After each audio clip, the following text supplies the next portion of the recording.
नमस्कार दोस्तों, मैं अमन कुमार YouTube पर दबंग क्लासेस में आपका एक बार फिर से स्वागत करता हूं। पिछली वीडियो में हमने व्यक्तित्व के बारे में जाना था और उसकी विशेषताओं के बारे में जाना था और व्यक्तित्व विकास को प्रभावित करने वाले कारकों के बारे में जाना था। इस वीडियो में हम जानेंगे व्यक्तित्व परीक्षण कि व्यक्ति का जो व्यक्तित्व परीक्षण है वो किन किन विधियों और किन किन परीक्षणों के द्वारा कर सकते हैं। तो चलिए शुरू करते हैं। व्यक्तित्व परीक्षण। मनोवैज्ञानिकों का मानना है कि जो व्यक्ति का व्यक्तित्व है वो विभिन्न गुणों और लक्षणों का समूह होता है। जो मनोवैज्ञानिक हैं उनका मानना है कि व्यक्ति का जो व्यक्तित्व है वो विभिन्न गुणों और लक्षणों का समूह है, जिसके कारण विभिन्न व्यक्तियों में भिन्नता दिखाई देती है। इन गुणों और लक्षणों के कारण ही व्यक्तियों में जो विभिन्न व्यक्ति होते हैं उनमें भिन्नता दिखाई देती है।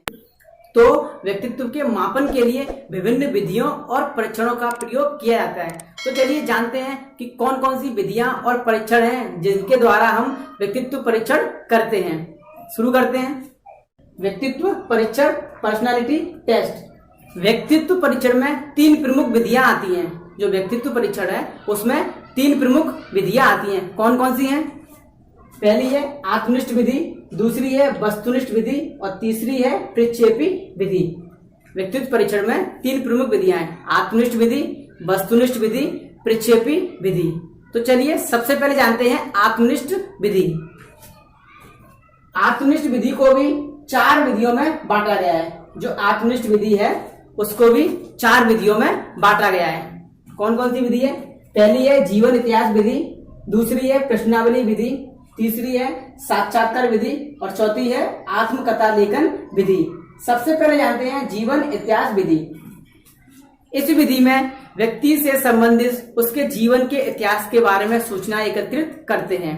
यानी जो व्यक्ति है उसके जीवन से संबंधित जितनी भी सूचना है उनको हम एकत्रित करते हैं। जैसे कि शारीरिक स्वास्थ्य, कि उसका शारीरिक स्वास्थ्य कैसा है, शारीरिक विशेषताएं कि उस व्यक्ति में कौन कौन सी विशेषता है।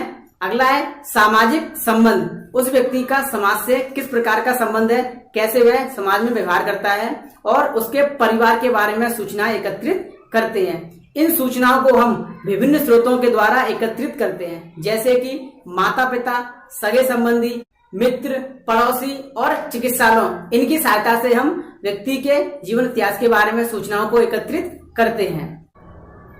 अगली विधि है प्रश्नावली विधि। इस विधि में कागजों पर कुछ प्रश्नों की सूची होती है। प्रश्नावली विधि में कागजों पर प्रश्नों की कुछ सूची होती है जिनके उत्तर हाँ या ना में अथवा लिखकर देने होते हैं। जो प्रश्न होते हैं उनके उत्तर हाँ या ना में अथवा लिखकर देने होते हैं। इन प्रश्नों के द्वारा ही व्यक्तित्व का मापन किया जाता है। इस विधि का सबसे अधिक प्रयोग सरकारी नौकरियों में करते हैं। जो प्रश्नावली विधि है उसका सबसे अधिक प्रयोग सरकारी नौकरी में करते हैं। अगली है साक्षात्कार विधि। इस विधि में परीक्षक परीक्षार्थियों से प्रश्नों के द्वारा कुछ सूचनाएं एकत्रित करता है। जो परीक्षक होता है वो परीक्षार्थियों से प्रश्नों के द्वारा सूचनाएं एकत्रित करता है।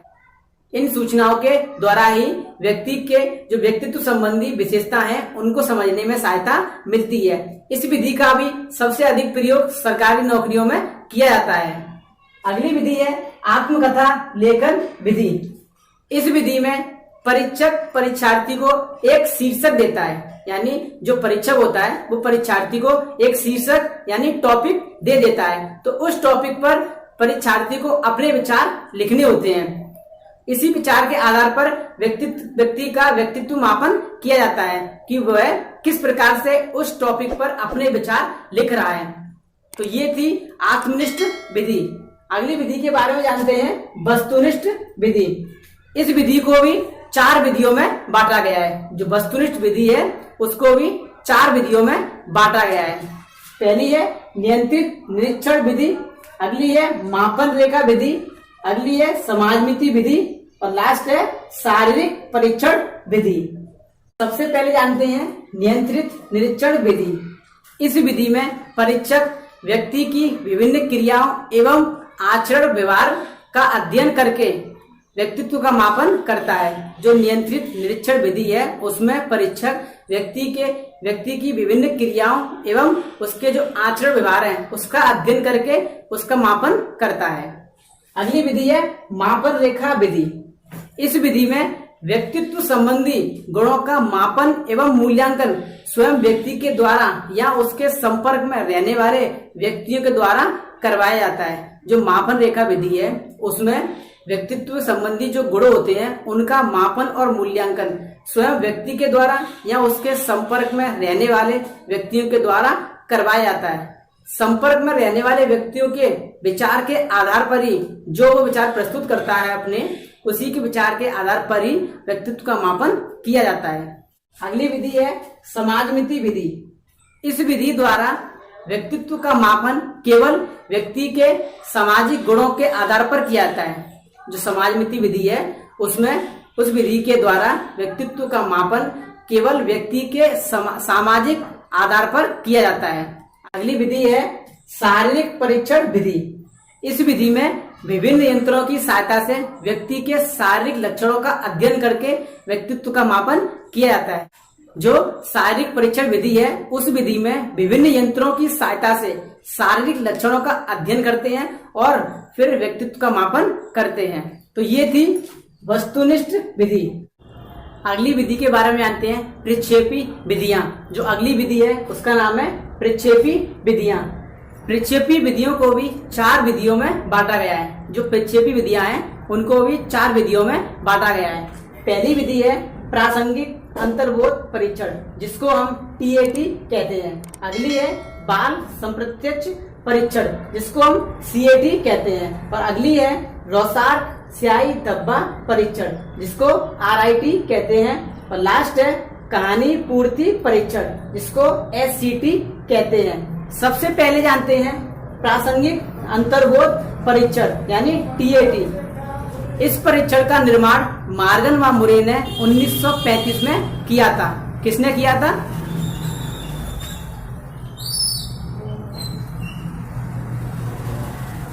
मॉर्गन व मुरे ने 1935 में इस परीक्षण का निर्माण मॉर्गन व मुरे ने 1935 में किया था। इस परीक्षण में 30 चित्रों का प्रयोग किया जाता है। कितने चित्र? 30 चित्रों का प्रयोग किया जाता है। सभी चित्र पुरुष तथा स्त्रियों के होते हैं। जो 30 चित्र होते हैं वो पुरुष तथा स्त्रियों के होते हैं, जिनमें 10 चित्र पुरुष के तथा 10 चित्र स्त्रियों के और 10 चित्र दोनों के होते हैं। 10 चित्र पुरुष के, 10 चित्र स्त्रियों के तथा 10 चित्र दोनों के होते हैं।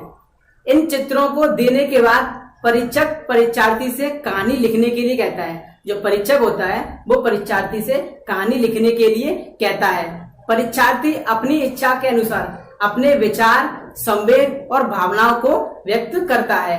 इन्हीं संवेग और भावनाओं और विचार के आधार पर व्यक्ति का व्यक्तित्व मापन किया जाता है। तो ये था प्रासंगिक अंतर्बोध परीक्षण यानी TAT। अगले परीक्षण के बारे में जानते हैं बाल संप्रत्यक्ष परीक्षण यानी CAT। इस परीक्षण का निर्माण लियोपोल्ड बेलाक ने किया था। किसने किया था?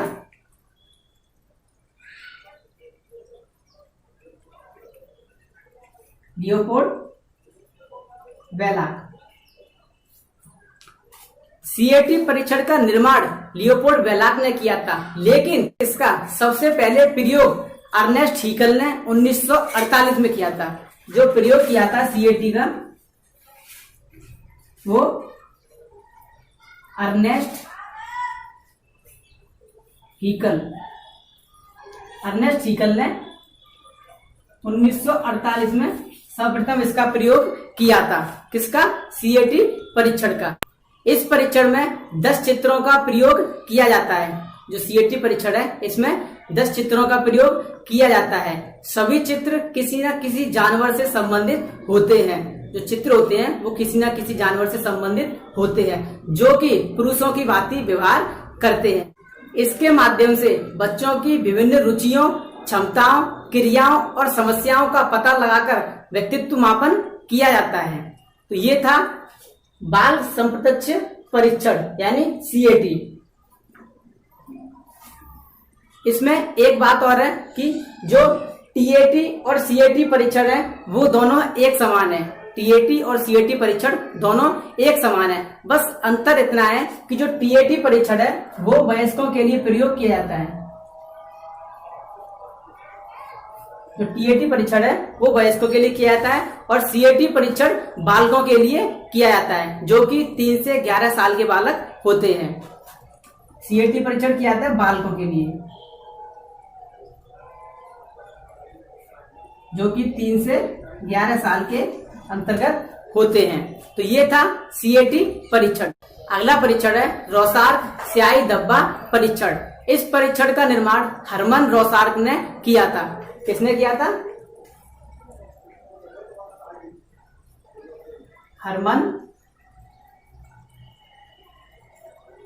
रॉसार्क। रॉसार्क स्याही धब्बा परीक्षण हरमन रॉसार्क ने किया था। इस परीक्षण में भी 10 स्याही के धब्बों के कार्डों का प्रयोग किया जाता है। कितने कार्ड होते हैं इसमें भी?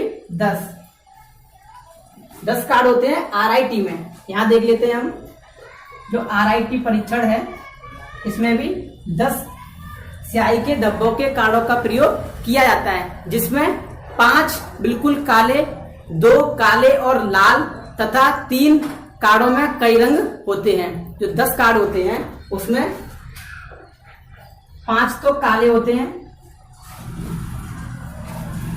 2 काले और लाल,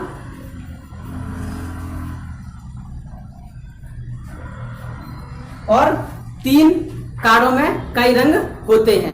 इस परीक्षण में परीक्षक परीक्षार्थी को स्याही के धब्बों के कार्डों में दिखाई देने वाले चित्रों के बारे में लिखने के लिए कहता है। जो परीक्षक होता है वो परीक्षार्थी को जो स्याही के धब्बे के कार्ड थे उनमें दिखाई देने वाले चित्रों के बारे में लिखने के लिए कहता है। इन्हीं चित्रों के माध्यम से व्यक्ति का व्यक्तित्व मापन किया जाता है। तो ये था आरआईटी यानी रॉसार्क स्याही धब्बा परीक्षण। अगले परीक्षण के बारे में जानते हैं, कहानी पूर्ति परीक्षण एससीटी। इस परीक्षण में परीक्षार्थी के सामने कुछ अधूरे वाक्य और कहानियों को प्रस्तुत किया जाता है। जो कहानी पूर्ति परीक्षण है उसमें परीक्षार्थी के सामने कुछ अधूरे वाक्य और कहानियों को प्रस्तुत किया जाता है। परीक्षार्थी अपने मस्तिष्क में आए हुए शब्दों के द्वारा इन वाक्यों और कहानियों को पूरा करता है। जो परीक्षार्थी है उसके मस्तिष्क में जो अपने विचार और शब्द आते हैं उन्हीं के द्वारा इन वाक्यों और कहानियों को पूरा करता है और इसी के आधार पर व्यक्तित्व का मापन किया जाता है। तो ये था कहानी पूर्ति परीक्षण। तो ये था व्यक्तित्व परीक्षण। इस वीडियो को आप एक बार दोबारा रिवाइज करके जरूर देखें, क्योंकि व्यक्तित्व परीक्षण से एग्जाम में 1 या 2 क्वेश्चन जरूर पूछे जाते हैं, खास करके प्रक्षेपी विधियों से। प्रक्षेपी विधियों में जो 4 विधियां हैं उनमें से एग्जाम में 1 या 2 क्वेश्चन जरूर पूछे जाएंगे। इसीलिए इस वीडियो को आप दोबारा रिवाइज करके जरूर देखें। अगला टॉपिक है समायोजन यानी एडजस्टमेंट। जो अगला टॉपिक है वो है समायोजन एडजस्टमेंट, यानी किसी भी परिस्थिति को वातावरण से संतुलित कर लेना ही समायोजन कहलाता है। यानी कैसी भी परिस्थिति या कैसी भी स्थिति हो उसका अगर हम वातावरण से संतुलित कर लेते हैं तो वो हमारा कहलाता है समायोजन। अब इसका अर्थ के बारे में जानते हैं। जो समायोजन है वो 2 शब्दों से मिलकर बना है। जो समायोजन शब्द है वो 2 शब्दों से मिलकर बना है, सम प्लस आयोजन। सम प्लस आयोजन, जहां सम का अर्थ होता है समान या अच्छी तरह से। जो सम का अर्थ होता है वो समान या अच्छी तरह से, तथा आयोजन का अर्थ है व्यवस्था। इस प्रकार सम और आयोजन से मिलकर बना है समायोजन, जिसका अर्थ है अच्छी तरह व्यवस्था करना। यानी समायोजन का जो अर्थ निकल के आया वो है अच्छी तरह से व्यवस्था करना। अगला है समायोजन के प्रकार। समायोजन के 2 प्रकार हैं, पहला बाह्य समायोजन और दूसरा है आंतरिक समायोजन। जो समायोजन के प्रकार हैं वो 2 प्रकार के हैं, बाह्य समायोजन और आंतरिक समायोजन। बाह्य समायोजन का मतलब है कि बाहर के वातावरण से संतुलित स्थापित कर लेना, और आंतरिक समायोजन का मतलब है अपने स्वयं से संतुलित स्थापित कर लेना। तो ये होता है आंतरिक समायोजन। तो ये था चैप्टर 5 व्यक्तित्व का विकास एवं समायोजन, जिसको हमने बड़े ही अच्छे से और ध्यान से जाना। उम्मीद है आपको समझ में आया होगा। धन्यवाद।